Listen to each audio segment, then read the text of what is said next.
اللہ کے نام میں جو واحد ہے، فاتح ہے۔ اللہ اپنی رحمتیں اور برکتیں نازل کرے محمد اور آل محمد پر اور ائمہ اور مہدیین پر۔ رسول اللہ صلی اللہ علیہ وآلہ وسلم نے فرمایا، مظلوم کی دعا سے خوف کرو کیونکہ وہ بادلوں سے آگے جاتی ہے۔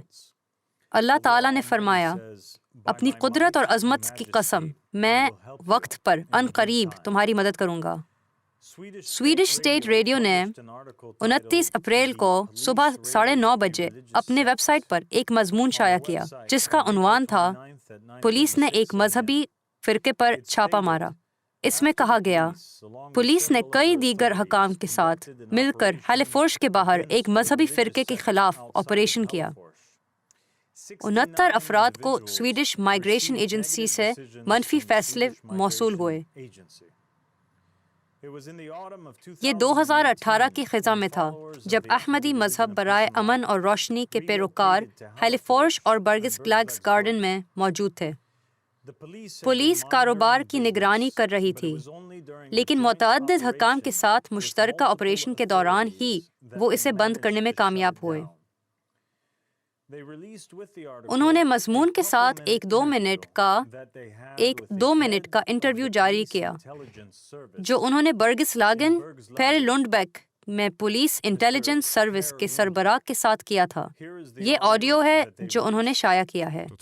کل 69 لوگوں کو سویڈن سے خارج کر دیا گیا تھا۔ پولیس نے دیگر حکام کے ساتھ مل کر ایک مذہبی فرقے کے خلاف آپریشن کیا جس کی سرگرمیاں سیوس جان میں گزشتہ سال ہیلیفورش کے باہر تھیں۔ اس کی اطلاع پیر لنڈبیک نے دی ہے جو برگس لاگن میں پولیس انٹیلیجنس سروس کا سربراہ ہے۔ بہت سے سوالات تھے کہ یہ مذہبی فرقہ واقعی کیا کر رہا ہے۔ کسی موقع پر جب ہم آخرکار داخل ہونے جا رہے تھے، انہوں نے اپنے بہت سے ملازمین کے ساتھ ذخیرہ کر لیا تھا۔ ہم نے محسوس کیا کہ ہم پر تشدد کیا جائے گا۔ ہم اس سلسلے میں کافی تشدد کا سامنا کریں گے۔ کیا ہم اس کے قابل ہیں؟ دوسرے لفظوں میں، تناسب کی تشخیص کی۔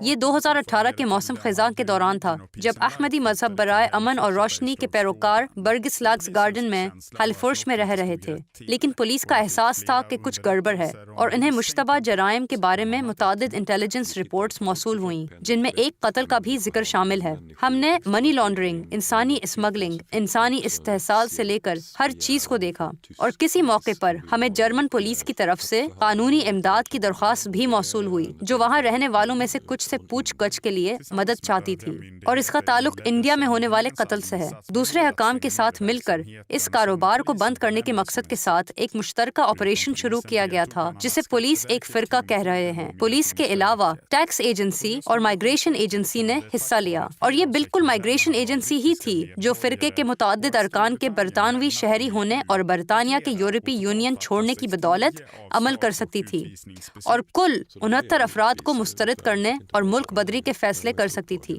چنانچہ انہیں سویڈن سے جلا وطن کر دیا گیا اور انہیں مزید وہاں رہنے کی اجازت نہیں دی گئی۔ اس طرح کاروبار بند ہو گیا۔ 12 مئی 2023 کو اسی سویڈش اسٹیٹ ریڈیو نے ایک دوسرا مضمون شائع کیا جس کا عنوان تھا، اس فرقے کے سیٹ اپ میں کاروبار شروع کرنا شامل ہے جس سے افراد کو سویڈن میں داخلے کے اس قابل بنایا جائے۔ مضمون میں لکھا گیا تھا، سیوس جان میں مذہبی فرقہ جو ہیلیفورش کے باہر واقع ہے نے اپنے افراد کو سویڈن میں رہنے کی اجازت دینے کے لیے فضول کمپنیوں اور جعلی ملازمتوں کا استعمال کیا۔ کہا جاتا ہے کہ اس فرقے نے کم از کم 3 کاروبار چلائے ہیں جنہوں نے جعلی ملازمتوں کے ذریعے 70 افراد اور ان کے خاندانوں کو ملک میں رہنے کے قابل بنایا۔ کمپنیاں اکثر کسی اور چیز کا بھیس بنتی ہیں جیسے منی لانڈرنگ یا کاغذ پر لوگوں کو نوکری پر رکھنا، لیکن حقیقت میں لوگ کچھ کام نہیں کرتے۔ پولیس انٹیلیجنس آپریشنز کے سربراہ پیر لنڈبیک کہتا ہے، سیوس جان میں مذہبی فرقہ جو کہ ہیلیفورش کے باہر واقع ہے اپنے اراکین کو سویڈن میں رہنے کی اجازت دینے کے لیے فضول کمپنیوں اور جعلی ملازمتوں کا استعمال کیا۔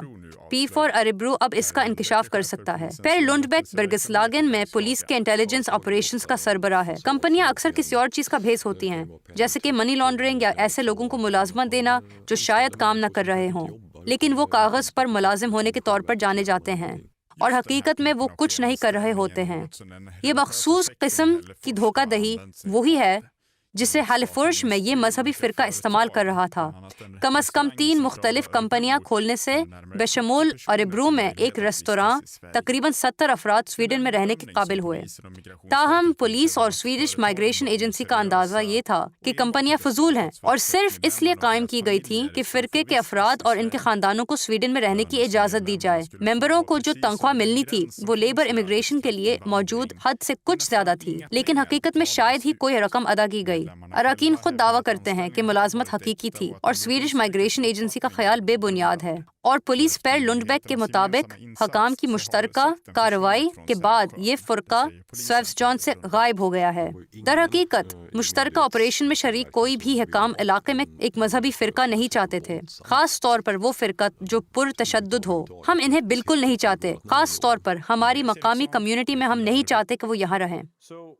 سب سے پہلی اور اہم بات یہ ہے کہ احمدی مذہب برائے امن اور روشنی ایک 501(c)(3) غیر منافع بخش امریکی تنظیم ہے جس کو چرچ کی حیثیت حاصل ہے۔ دوسرے لفظوں میں، احمدی مذہب برائے امن اور روشنی ایک ایسا مذہب ہے جسے سرکاری طور پر ریاستہائے متحدہ امریکہ نے تسلیم کیا ہے، اور IRS کی وجہ سے یہ مذہب ٹیکس ادا کرنے سے مستثنیٰ ہے۔ دوسری بات، احمدی مذہب برائے امن اور روشنی دنیا کے تمام حصوں میں اپنے عقیدے کے ارکان رکھتا ہے۔ ہمارے پاس قانونی طور پر نہ صرف ریاستہائے متحدہ میں رجسٹرڈ مکتب ہیں، بلکہ برطانیہ اور یورپی یونین میں بھی ہمارے رجسٹرڈ مکتب موجود ہیں۔ تیسری بات، انسانی حقوق کی بین الاقوامی تنظیموں نے ہمیں ایک مذہبی اقلیت کے طور پر تسلیم کیا ہے جس نے دنیا کے مختلف حصوں میں مذہبی ظلم و ستم اور امتیازی سلوک کی انتہائی شکلوں کا سامنا کیا ہے۔ انسانی حقوق کی تنظیم ایمنسٹی انٹرنیشنل نے الجزائر میں ہمارے ارکان کے بارے میں کئی مضامین اور آرٹیکلز لکھی تھیں جنہیں الجزائر کی حکومت نے محض ہمارے عقیدے کے ارکان ہونے کی وجہ سے قید کر دیا تھا۔ ان پر غیر مجاز گروپ میں شرکت اور پیغمبر کی توہین اور اسلام کے عقیدہ اور اصولوں کی توہین کے الزامات عائد کیے گئے تھے۔ ایمنسٹی انٹرنیشنل عرب دنیا کے سب سے مشہور ٹیلی ویژن چینلز الحرہ پر ہمارا دفاع کرنے اور ہمارے کیس کے بارے میں بات کرنے کے لیے سامنے آئے تھے۔ اس کے نتیجے میں ہمارے اراکین کو الجزائر کی قید سے باہر کر دیے گئے۔ یورپی یونین کی انسانی حقوق کی اعلیٰ تنظیم ہیومن رائٹس وداؤٹ فرونٹیئرز نے احمدی مذہب برائے امن اور روشنی کے 13 ممبروں کے بارے میں ایک مضمون شائع کیا جنہیں ایران نے محض ہمارے مذہب کے ماننے والے ہونے کی وجہ سے قید اور تشدد کا نشانہ بنایا گیا۔ United States Commission on International Religious Freedom نے بھی اپنے ویب سائٹ پر ہمارے عقیدے کے ارکان کے بائیو شائع کیے ہیں جنہیں ان کے عقیدے کی وجہ سے ستایا گیا ہے۔ عراق، مصر، ترکی، ملیشیا اور دنیا کے بہت سے دوسرے ممالک میں ہمارے مسلک کے افراد کو گرفتار کیا گیا ہے۔ انسانی حقوق کی بہت سی دوسری تنظیموں نے تسلیم کیا ہے کہ ہم ایک مذہبی اقلیت ہونے کی وجہ سے جبر اور خطرات کے شکار ہیں، اور انہوں نے مدد فراہم کی ہے۔ فریڈم ہاؤس جیسی تنظیموں جو واشنگٹن ڈی سی سے باہر ہیں، human rights activist news agency اور جوبلی کیمپین، یہ دونوں ریاستہائے متحدہ امریکہ سے باہر ہیں۔ ہمارے بہت سے ممبر اپنے ممالک میں مذہبی ظلم و ستم اور امتیازی سلوک کی وجہ سے اپنی جان بچا کر بھاگ رہے ہیں۔ ہمارے پاس اقوام متحدہ کے بائی کمشنر برائے مہاجرین، بلغاریہ میں مقیم مہاجرین کی انجمن اور بلغاریہ کی ہیلسنکی کمیٹی کے ساتھ ساتھ حقوق تک رسائی کے لیے فاؤنڈیشن اور مہاجرین کے لیے یونانی کونسل جیسی تنظیموں کے ساتھ لائنیں کھلی ہیں۔ یہ ہم ہیں، ایک مذہبی اقلیت جسے دنیا بھر میں خاص طور پر مسلم اکثریتی ممالک میں ظلم و ستم اور امتیازی سلوک کا سامنا کرنا پڑتا ہے کیونکہ وہ ہمیں اسلام سے مرتد سمجھتے ہیں۔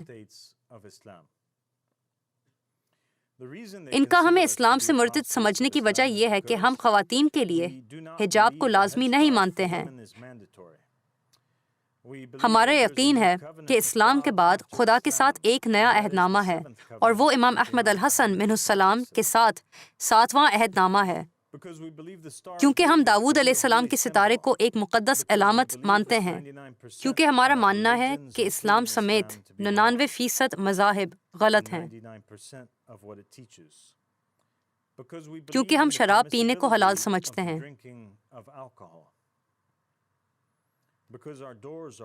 کیونکہ ہمارے دروازے ہر انسان کے لیے کھلے ہیں، چاہے ان کی نسل یا جنسی رجحان جو کچھ بھی ہو، کیونکہ ہمارا یقین ہے کہ قرآن جو محمد پر نازل ہوا ہے وہ ایسا نہیں ہے جو اس وقت مسلمانوں کے ہاتھ میں ہے، اور یہ کہ مکمل قرآن مہدی کے پاس ہے۔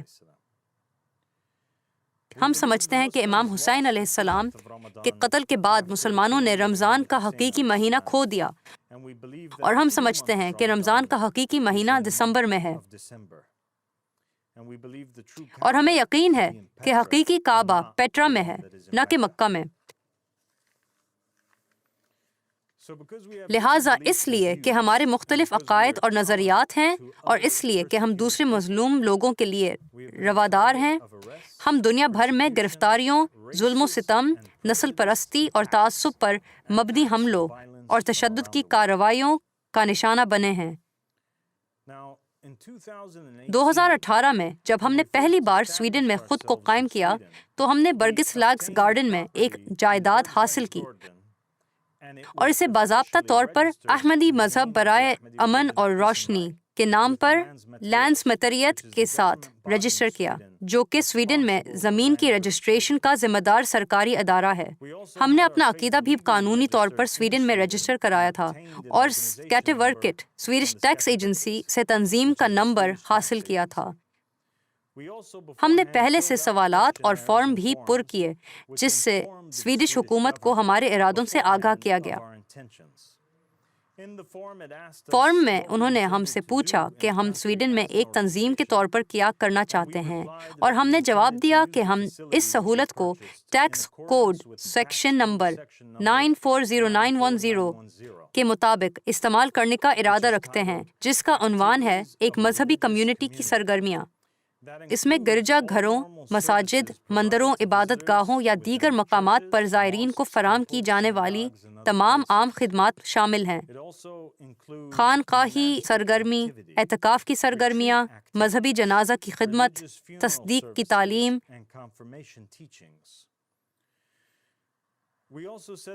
ہم نے یہ بھی کہا کہ ہم اس سہولت کو Swedish SNI tax code number 85599 کے مطابق استعمال کرنے کا ارادہ رکھتے ہیں، اور اس میں شامل ہیں دینی تعلیم۔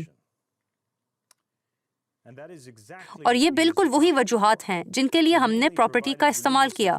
ہم نے بنیادی طور پر مذہبی تعلیم فراہم کی، لیکن ہم نے وہاں اپنے قیام کے دوران مختلف اوقات میں انگریزی، عربی اور سویڈش زبان کے کورسز بھی فراہم کیے۔ ہم نے جائیداد کو عبادت گاہ کے طور پر استعمال کیا، جس طرح کوئی گرجا گھر، مندر، عبادت گاہ یا مسجد کرتا ہے۔ ہم اسے گرمیوں کے اعتکاف اور نوجوانوں کی سرگرمیوں اور تصدیقی تعلیمات کے لیے استعمال کرتے تھے۔ ہم نے اپنے سیٹلائٹ اسٹیشن کے عملے کو کمپیوٹر کی ٹریننگ بھی فراہم کی۔ انہیں ہمارے ٹی وی چینل کے لیے مختلف پروگراموں کی ایڈیٹنگ اور پروڈکشن کرنے کی تربیت دی گئی۔ ہم نے اس کے علاوہ کسی اور چیز کے لیے جائیداد کا استعمال نہیں کیا، لہٰذا ہماری نیتیں اور ہماری شناخت شروع ہی سے بالکل واضح تھی۔ مذہب کے ڈائریکٹرز کے بارے میں معلومات اور ہماری بانی دستاویزات بھی سویڈش حکومت کو بھیجی گئیں۔ انہوں نے ہمارے استعمال کی منظوری دی، ہمارے نام پر زمین کا اندراج کیا اور ہمیں ٹیکس نمبر دیا۔ ہم نے مذہب کے لیے 11 ملازمین کی خدمات حاصل کی تھیں، جو سب کے سب احمدی مذہب برائے امن اور روشنی کے لیے کام کر رہے تھے۔ اس کے علاوہ ہمارے پاس درجنوں رضاکار، زائرین اور مذہب کے ارکان تھے جو مکتب سے آتے اور جاتے۔ ریڈیو شو میں ایک خاص پولیس آفیسر کی میزبانی کی گئی تھی جسے وہ برگس لاگن کے لیے سربراہ پولیس انٹیلیجنس کا خطاب دیتا ہے، اور اس کا کہنا ہے کہ اس کے مطابق اس فرقے کے 69 افراد کو 2022 میں سویڈن سے نکال دیا گیا جب اس مذہبی فرقے کے خلاف پولیس نے آپریشن کیا۔ حقیقت یہ ہے کہ ہم نے پہلے ہی 2020 سے آپریشنز کو برطانیہ منتقل کرنے کا منصوبہ بنایا تھا۔ 2021 میں ہم نے برطانیہ میں ایک پراپرٹی خریدی اور وہاں کام کرنا شروع کیا۔ جب تک ہمارے بیشتر برطانوی قومی ارکان سویڈش مائیگریشن اتھارٹی کی طرف سے نوٹس موصول ہوئی کہ انہیں سویڈن چھوڑنا ہے، وہ پہلے ہی چھوڑ چکے تھے یا ان کے پاس ٹکٹ تھے اور وہ جانے کی تیاری کر رہے تھے۔ ہم بہت سی وجوہات کی بنا پر سویڈن چھوڑ کر برطانیہ گئے۔ ان میں سے ایک بریگزٹ ہے اور بہت سے برطانوی شہری یورپی یونین میں رہنا جاری رکھنے سے قاصر تھے۔ دوسری وجہ یہ ہے کہ ہمارے تمام آپریشنز بنیادی طور پر انگریزی میں تھے اور ہم چاہتے تھے کہ ہم برطانیہ میں رہیں، ایک انگریزی بولنے والا ملک۔ تیسری وجہ سویڈش پولیس اور علاقے کے رہائشیوں کی طرف سے جاری ہراساں کرنا اور غنڈہ گردی تھی۔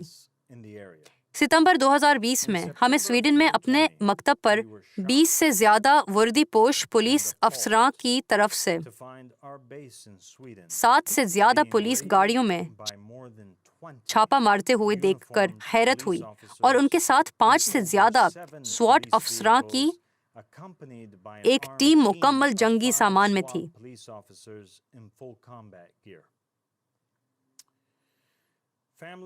بچوں کے ساتھ خاندان اس دن جائیداد پر موجود تھے اور وہ دیکھ کر گھبرا گئے اور صدمے سے دوچار ہوئے۔ افسروں نے جماعت کے کسی رکن کو احاطے سے باہر جانے کی اجازت نہیں دی، جس کی وجہ سے والدین اپنے بچوں کو وقت پر اسکول سے نہیں لے پائے۔ 8 سال سے کم عمر کے بچوں کو اسکول میں گھنٹوں تک لاوارث چھوڑ دیا گیا اور ان کے پاس گھر جانے کا کوئی راستہ نہیں تھا۔ انہوں نے کبھی بھی ہمیں چھاپا مارنے کی وجہ سے آگاہ نہیں کیا، اور وہ کسی کو گرفتار کیے بغیر، کسی سے انٹرویو کیے یا کسی پر جرمانہ عائد کیے بغیر وہ اچانک جائیداد چھوڑ کر چلے گئے، یہاں تک کہ کسی سے فائن بھی نہیں لیا۔ یہ وہ اقدامات ہیں جن کی ہم الجیریا، مصر، عراق یا ایران میں ہونے کی توقع رکھتے ہیں، لیکن یقینی طور پر سویڈن جیسے ملک میں نہیں، جو یورپی یونین کا رکن ہے اور جو رواداری، آزادی اور شمولیت میں یقین رکھنے کا دعویٰ کرتا ہے۔ سویڈن نے اپنے قوانین کے مطابق پولیس کو اس کی وجہ بتانا ہوتی ہے کہ وہ چھاپا کیوں مار رہی ہے، اور بغیر کسی وجہ کے لوگوں کی جائیدادوں پر چھاپا مارنے کی اجازت نہیں ہے۔ افسر لنڈبیک کا دعویٰ ہے کہ پولیس مسلح سواٹ کی ٹیم کے ساتھ جائے وقوع پر پہنچنے کے بعد پیچھے ہٹ گئی کیونکہ انہوں نے اندازہ لگایا تھا کہ صورتحال پرتشدد ہو سکتی ہے۔ یہ جھوٹ ہے، اور جیسا کہ آپ دیکھیں گے کہ اس پورے واقعے کو کیمروں پر ایمان کے ارکان کے ساتھ ساتھ ایک صحافی نے بھی دستاویز کیا تھا جو اس وقت رپٹلی کے لیے کام کرتا تھا۔ شرم کے مارے جائیداد سے دستبردار ہونے کی وجہ یہ تھی کہ انہیں کوئی مجرمانہ حرکتیں نہیں ملی تھیں۔ ان کے چھاپے کے دوران کوئی منشیات برآمد نہیں ہوئیں، ان کے چھاپے کے دوران کوئی ہتھیار نہیں ملا، ان کے چھاپے کے دوران کوئی غیر قانونی تارکین وطن نہیں ملا، ہم پر الزام لگانے کے لیے کچھ نہیں تھا۔ یہی وجہ ہے کہ وہ شرم کے ساتھ شرمندہ ہو کر چلے گئے، اس لیے نہیں کہ انہوں نے اندازہ لگایا کہ ہم پرتشدد ہونے والے ہیں۔ اس وقت ہمارے 50 سے زیادہ بچے بیس پر تھے۔ اگر ہم تشدد پسند تھے تو انہوں نے بچوں کو پرتشدد ماحول میں کیوں چھوڑا؟ اگر ہم مجرم تھے تو انہوں نے ہمیں مجرمانہ حرکتیں جاری رکھنے کے لیے کیوں چھوڑ دیا؟ اگر ہم پرتشدد تھے تو ہمیں اگلے 1.5 سال کے لیے مقامی کمیونٹی میں کیوں چھوڑ گئے؟ اس کے بعد افسر اس بارے میں آگے بڑھتا ہے کہ وہ پولیس کو کیسے محسوس ہوا کہ چیزیں ٹھیک نہیں ہیں، اور ان کے پاس انسانی اسمگلنگ اور قتل سمیت مشتبہ جرائم کے بارے میں رپورٹس آ رہی ہیں۔ یہ تمام نام نہاد انٹیلیجنس رپورٹس بنیادی طور پر صرف جھوٹے الزامات تھے جو ہم پر عقیدے کے پرانے سابق اور ناراض افراد کی طرف سے لگائے گئے تھے، جو ہمیں نقصان پہنچانے کی کوشش کر رہے تھے، اور ساتھ ہی ساتھ اسلامی انتہا پسند جو چاہتے تھے کہ ہم چلے جائیں اور ہمارے نام کو خراب کرنے کی کوشش کر رہے تھے۔ اس بنیاد پر جنوری 2022 میں انہوں نے سویڈن میں احمدی مذہب برائے امن اور روشنی کے ارکان کے 2 گھروں پر چھاپا مارا۔ انہوں نے گھروں کی تلاشی لی اور کوئی منشیات، کوئی ہتھیار، کوئی غیر قانونی تارکین وطن، کوئی مجرمانہ حرکتیں نہیں پائیں، اور ایک بار پھر چھاپے مارنے کی کوئی وجہ نہیں بتائی۔ انہیں صرف ایک خاتون اور ان کے 2 ذہنی معذور بچے ملے جو سب برطانوی شہری ہیں، اور دوسرے گھر میں انہیں 2 امریکی شہری ملے۔ اس ساری صورتحال نے لوگوں اور خاص طور پر ذہنی طور پر معذور بچوں کے لیے بہت زیادہ جذباتی صدمہ پہنچایا۔ چند ماہ بعد 11 اپریل 2022 کو ہمارے 2 ممبر کلثوم شاہ اور ان کی بیٹی دعا کو جھوٹے بہانے کے تحت اوربرو تھانے میں مدعو کیا گیا۔ مسز شاہ کو بتایا گیا کہ انہیں اگست 2021 میں پیش آنے والے ایک کیس میں بطور گواہ پوچھ گچھ کے لیے مدعو کیا گیا ہے، جس کا مذہب یا اس کے ارکان سے کوئی تعلق نہیں تھا۔ مسز شاہ کو بتایا گیا کہ انہیں اگست 2021 میں پیش آنے والے ایک کیس میں بطور گواہ پوچھ گچھ کے لیے مدعو کیا گیا ہے، جس کا مذہب یا اس کے ارکان سے کوئی تعلق نہیں تھا۔ انہیں موصول ہونے والے خط میں ان سے کہا گیا تھا کہ وہ اپنی بیٹی دعا زہرا کو بطور اضافی گواہ لے کر آئیں۔ ان دونوں نے اپنے حق کا استعمال کرتے ہوئے اپنی پوچھ گچھ کے لیے قانونی مشیر اور وکیل لانے کی کوشش کی، لیکن جب وہ جائے وقوع پر پہنچے تو افسران نے ماں اور بیٹی کو الگ کرنے پر اصرار کیا اور ان کی اجازت نہیں دی۔ در حقیقت انہوں نے جان بوجھ کر 17 سالہ دعا زہرا کو اس کی والدہ سے امتیازی سوالات پوچھنے کے لیے الگ کیا۔ انہوں نے اس سے پوچھا کہ کیا اس کی شادی غیر قانونی طور پر ہوئی تھی، اس کے والدین یا ہماری تنظیم نے اس کی مرضی کے خلاف کیا تھا، یا اس کی آزادیوں میں کوئی محدود تھا، یہاں تک کہ اسے اپنے خاندان کو چھوڑنے کا خفیہ طریقہ بھی پیش کیا گیا۔ دعا زہرا نے مکمل یقین کے ساتھ کہا کہ انہیں ان کی مرضی کے خلاف نہیں رکھا گیا، جس سے یہ سارا آپریشن غیر ضروری اور ایک بار پھر تعصب پر مبنی تھا۔ اسی دوران کلثوم شاہ کے وکیل کو جانے کا حکم دیا گیا اور افسروں نے مسز شاہ سے تقریباً 1 گھنٹے تک قانونی مشیر کے بغیر پوچھ گچھ کرنے کی کوشش کی، حالانکہ وہ بار بار صرف وکیل کی موجودگی میں بات کرنے کے اپنے حق پر اصرار کرتی رہیں۔ ان کی گواہی ہمارے سویڈش وکیل نے دی، جنہوں نے ہمیں بتایا کہ پولیس کا یہ عمل مکمل طور پر غیر قانونی تھا۔ یہ انسانی اسمگلنگ اور انسانی استحصال کے بارے میں ان کی تحقیقات ہے۔ ایک بار پھر کوئی الزام سامنے نہیں آیا کیونکہ کوئی جرم نہیں ہوا تھا۔ پھر انہوں نے جائیداد کے ارد گرد جھاڑیوں میں چھپنے کا فیصلہ کیا اور جائیداد میں داخل ہونے اور باہر نکلنے والے عقیدے کے ارکان کو کھینچ کر زبردستی منشیات کا ٹیسٹ کروایا۔ 4 جون 2022 کو سوئس شہری گیوم بالے، برطانیہ کے شہری علی حیدر اور مصری شہری لیلا لطفی کو سیوس جان 21 میں ہیلیفورش اور ہمارے ہیڈ کوارٹرز کے درمیان ایک چوکی پر روکا گیا۔ انہیں پولیس کی 2 غیر نشان زدہ گاڑیاں، 2 نشان زدہ پولیس گاڑیاں اور 1 موٹر سائیکل سے حراست میں لیا گیا۔ گاڑی کے ڈرائیور گیم بالے کو گاڑی سے باہر نکلنے کا حکم دیا گیا۔ جب ان کے فون کی گھنٹی بجی تو انہوں نے اسے اپنی جیب سے نکالنے کی کوشش کی، لیکن کئی افسر ان کی طرف بھاگے۔ انہوں نے انہیں پولیس وین پر زور سے مارا، انہیں ہتھ کڑیاں لگائیں اور انہیں ہیلیفورش کے پولیس اسٹیشن لے گئے۔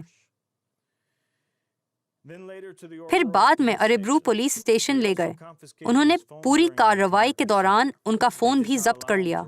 انہوں نے انہیں اپنی گاڑی کی کھڑکیوں کو بند کرنے یا گاڑی کو لاک کرنے کی اجازت نہیں دی۔ ان کی گاڑی 6 گھنٹوں سے زیادہ وقت تک بغیر دیکھ بھال کے چھوڑ دی گئی اور اسے چوری اور نقصان پہنچایا جا سکتا تھا۔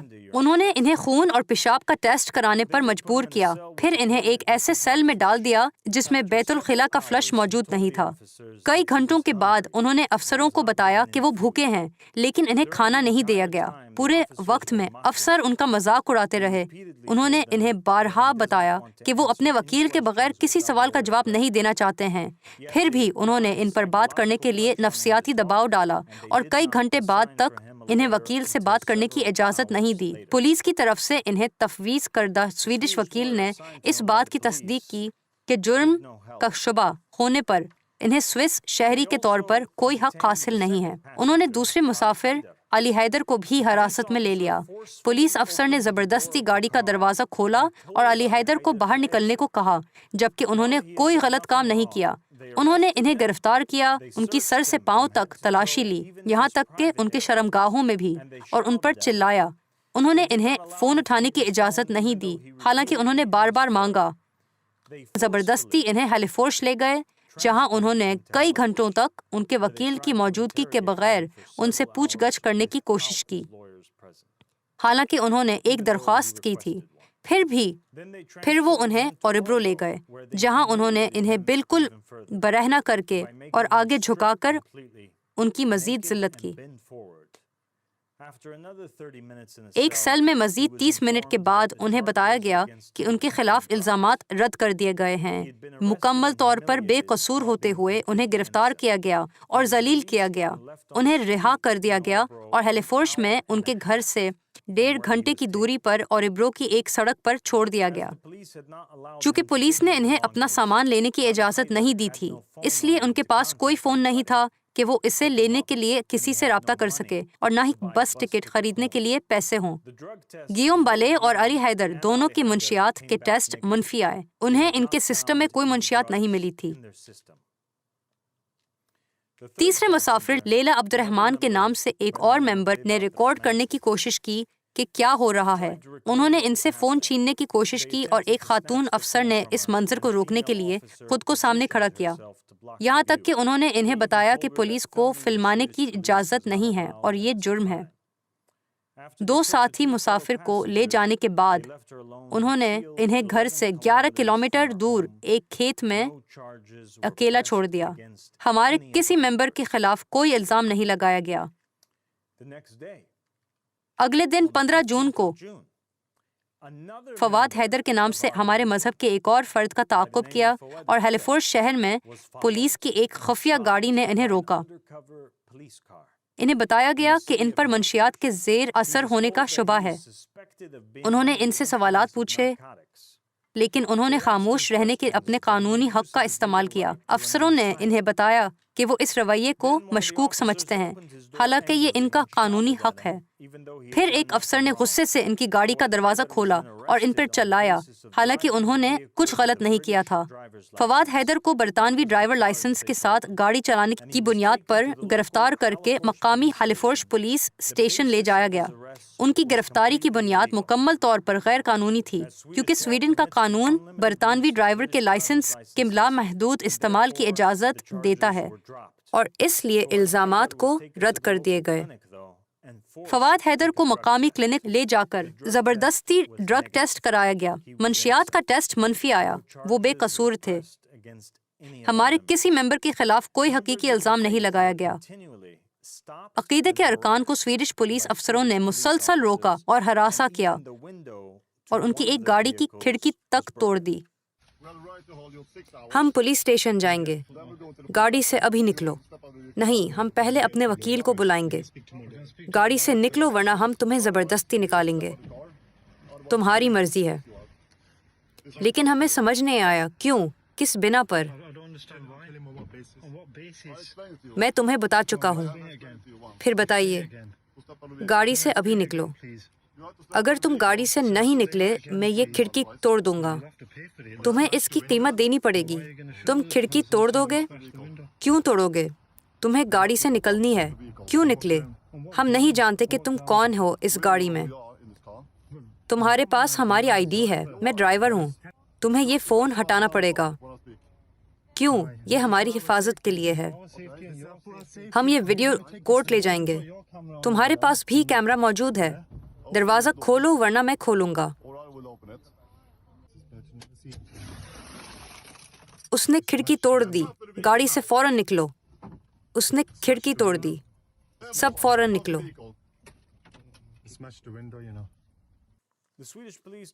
سویڈش پولیس یہ محسوس کرنے کے بارے میں بات کرتی ہے کہ ہم پر تشدد کی جائے گی۔ ہم نے صرف تشدد دیکھا جو ان کی طرف سے ہماری طرف تھا۔ سویڈش پولیس ہمارے مجرم ہونے کے بارے میں بات کرتی ہے، لیکن ہمارے عقیدے کے کسی فرد کو 2018 سے لے کر اب تک کسی جرم کا مجرم نہیں ٹھہرایا گیا۔ در حقیقت عقیدے کے قیام کے بعد ہمارے عقیدے کے کسی فرد کو کبھی کسی جرم کی سزا نہیں ملی۔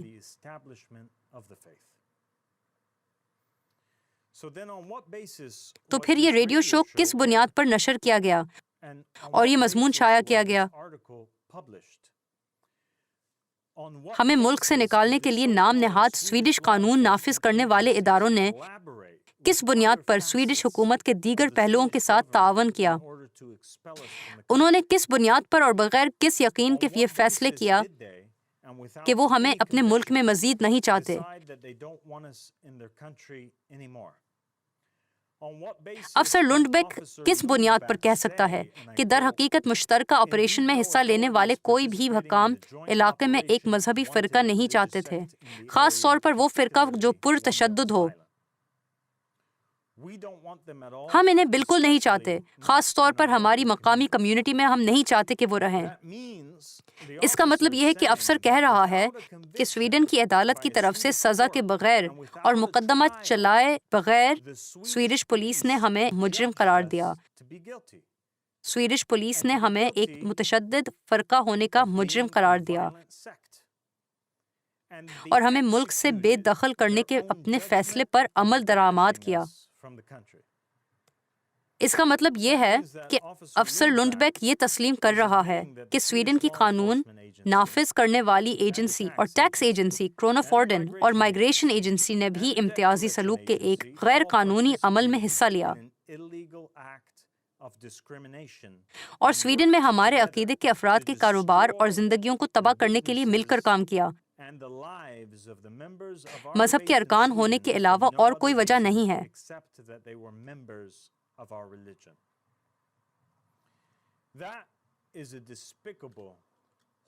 یہ ایک حقیر، خوفناک حد تک شرمناک اور ناقابل یقین حد تک نسل پرستانہ اقرار ہے، اور ان اعلانات کی بنیاد پر احمدی مذہب برائے امن اور روشنی، اس دین کے ارکان اور ان کے وہ کاروبار جن کو نقصان پہنچا، سویڈش پولیس اور اس میں ملوث تمام سرکاری اداروں کے خلاف طبقاتی کارروائی کا مقدمہ دائر کرنے کا پورا ارادہ رکھتے ہیں۔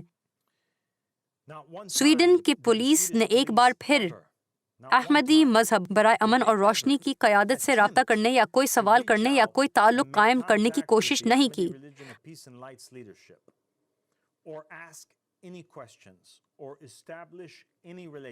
ہم سویڈش ریڈیو کے خلاف بہتان تراشی اور ہتک عزت کا مقدمہ دائر کرنے کا ارادہ رکھتے ہیں۔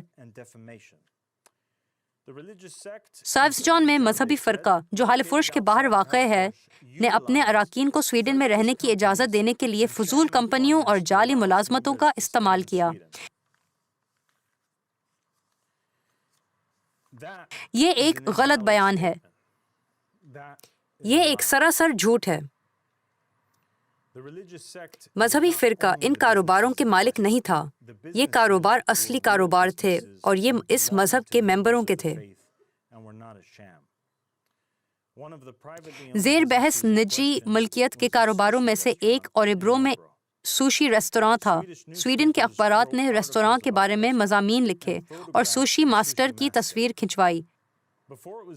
اس سے پہلے کہ یہ سوشی ریستوراں تھا، یہ ایک بہت ہی مشہور وائکنگ گرل اور اسٹیک ہاؤس تھا جس کی ملکیت بھی عقیدے کے ارکان کی تھی۔ ریستوراں کووڈ وبائی مرض تک بہت اچھا کام کرتے تھے جس نے تمام کاروبار کو متاثر کیا۔ زیر بحث کاروباروں میں سے ایک وی آر کمپنی ہے جسے ورچویلٹی کہا جاتا تھا اور پھر اسے آرکیڈیا کا نام دیا گیا تھا، اور آن لائن سویڈش یوٹیوبرز کی بہت سی ویڈیوز موجود ہیں جنہوں نے وی آر گیمز سے لطف اندوز ہونے والی جگہ پر خود کو فلمایا۔ ہمارے آن لائن بہت سے جائزے تھے اور اخبارات اور سویڈش میگزینوں میں بہت سے مضامین تھے جو کاروبار کے بارے میں لکھتے تھے۔ زیر بحث کاروباروں میں سے آخری ریج روم تھا اور یہ بھی دوسرے دو کاروباروں کی طرح ہی تھا، ایمان کے ارکان کا نجی ملکیتی کاروبار۔ سویڈن کا ٹی وی 4 چینل سامنے آیا اور اس نے کاروبار پر ایک نیوز پیس کیا اور میگزینوں میں اس کاروبار کے بارے میں مضامین لکھے گئے۔ یہ کیسے فضول کاروبار ہیں جو حقیقی نہیں ہیں؟ ہمارے پاس ہزاروں فوٹو اور ویڈیو موجود ہیں جن میں دکھتا ہے کہ کسٹمر آ رہے ہیں اور ان کو بہت مزہ آ رہا ہے۔ یہ ملازمت جعلی کہاں سے تھی؟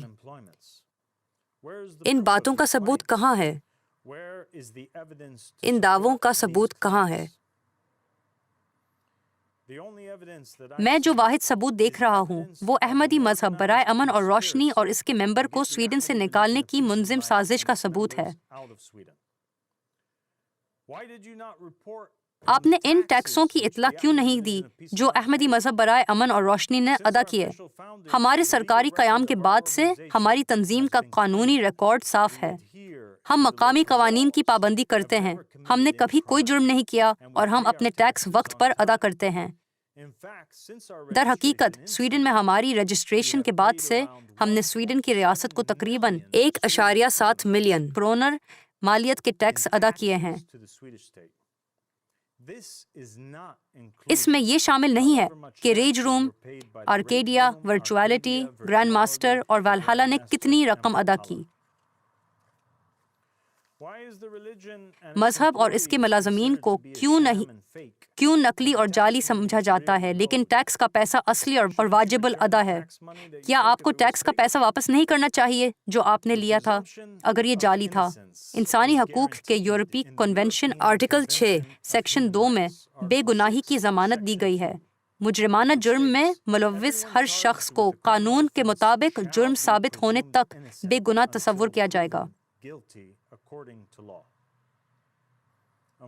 بدقسمتی سے افسر لنڈبیک کے الفاظ کے مطابق سویڈش ریاست اس قانون پر یقین نہیں رکھتی اور نہ ہی اس پر عمل کرتی ہے، بلکہ جس طرح تھرڈ ورلڈ کا کوئی دوسرا ملک ایک آمر کی قیادت میں ہوتا ہے، سویڈش ریاست بغیر کسی کارروائی کے لوگوں کے خلاف بے دخل اور بدنامی اور بہتان تراشی کرتی ہے۔ سویڈن کی ریاست اپنے آئین پر یقین نہیں رکھتی، جس میں کہا گیا ہے کہ آئین تنہا یا دوسروں کے ساتھ اپنے مذہب پر عمل کرنے کی آزادی فراہم کرتا ہے۔ افسر لنڈبیک کے الفاظ کے مطابق سویڈش ریاست اپنے ملک میں مذہبی فرقہ نہیں چاہتی۔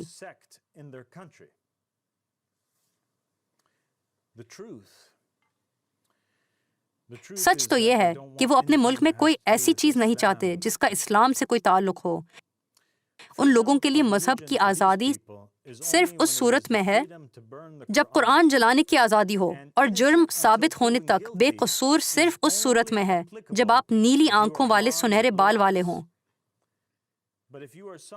لیکن اگر آپ ہمارے جیسے کوئی ہیں، نہ کوئی قانون ہمیں تحفظ فراہم کرتا ہے اور نہ ہی ہمارے کوئی حقوق ہیں، تو وہ ہمیں دیکھتے ہیں اور خود بخود ہماری طرف فیصلہ کرتے ہیں اور ہم پر الزام لگاتے ہیں اور ہمارے خلاف انتہائی گھٹیا اینٹی سیمیٹک تبصرے کرتے ہیں اور اسے شائع کرتے ہیں اور ریڈیو پر نشر کرتے ہیں۔ یہ سب منظم پروپیگنڈے کی اجازت ہے تاکہ ملک میں نسل پرستانہ اور مہاجر مخالف اور اسلامی قوانین کے نفاذ کی راہ ہموار کی جا سکے۔ یہ نسل پرستی کو فروغ دینے کے لیے، حامیوں کے نازی اڈے کو جمع کرنے کے لیے آج کے دور میں سویڈش حکومت کے پیچھے کھڑا ہونا ہے۔ یہ شیطان کی سازش ہے تاکہ امام مہدی علیہ السلام کی دعوت پر حملہ کیا جائے، لیکن یہ کبھی کامیاب نہیں ہوگا اور ان پر اللہ تعالیٰ کی لعنت ہے۔ یہ سب محض جھوٹی خبریں ہیں جو نسل پرست لوگوں نے بنائی ہیں، جو دوسرے مذاہب سے نفرت کرتے ہیں اور خود کو دوسری نسلوں سے برتر سمجھتے ہیں۔ لیکن میں اس کی اجازت نہیں دوں گا اور میں لڑوں گا اور ہم تمہیں شکست دیں گے، اور ہم پورے انٹرنیٹ اور تمام بین الاقوامی ٹیلی ویژن پر ہمارے انسانی حقوق کے خلاف ہونے والے جرائم کو نشر کریں گے جو تم نے کیے ہیں۔ ہم تمہارے خلاف اس بے قابو پولیس کی بربریت پر آواز اٹھانے کی جسارت کریں گے جس کا تم نے مظاہرہ کیا ہے، اور اپنے سیٹلائٹ اسٹیشن پہ پولیس کی بربریت کا فوٹیج صبح شام دکھائیں گے جو کہ مڈل ایسٹ، نارتھ افریقہ، ایشیا کے کئی ممالک اور صدرن یورپ کے کئی ممالک میں براڈ کاسٹ ہوگا۔ ہم تمہارے خلاف اس بے قابو پولیس کی بربریت پر آواز اٹھانے کی جسارت کریں گے جس کا تم نے مظاہرہ کیا ہے۔ تم خدا نہیں ہو اور تمہارے پاس ہم پر کوئی اختیار نہیں ہے۔ ہم انسان ہیں اور ہمیں حق ہے کہ ہم جس چیز پر یقین کرنا چاہتے ہیں اس پر یقین کریں، اور ہمیں جمع ہونے اور عبادت کرنے کا حق ہے جب تک کہ ہم نے تم پر نقصان نہیں پہنچایا یا کسی قانون کو نہیں توڑا۔ ہم آزاد ہیں اور ہمیشہ آزاد رہیں گے۔ اللہ کے سوا کوئی معبود نہیں، اور محمد اللہ کے رسول ہیں، اور علی اور ان کی اولاد سے ائمہ اللہ کے حجت ہیں، اور احمد الحسن اور مہدی اللہ کے حجت ہیں، چاہے تم مانو یا نہ مانو، اور امید رکھو کہ ہمارے وکیل جلد ہی تم سے رابطہ کریں گے۔ شکریہ۔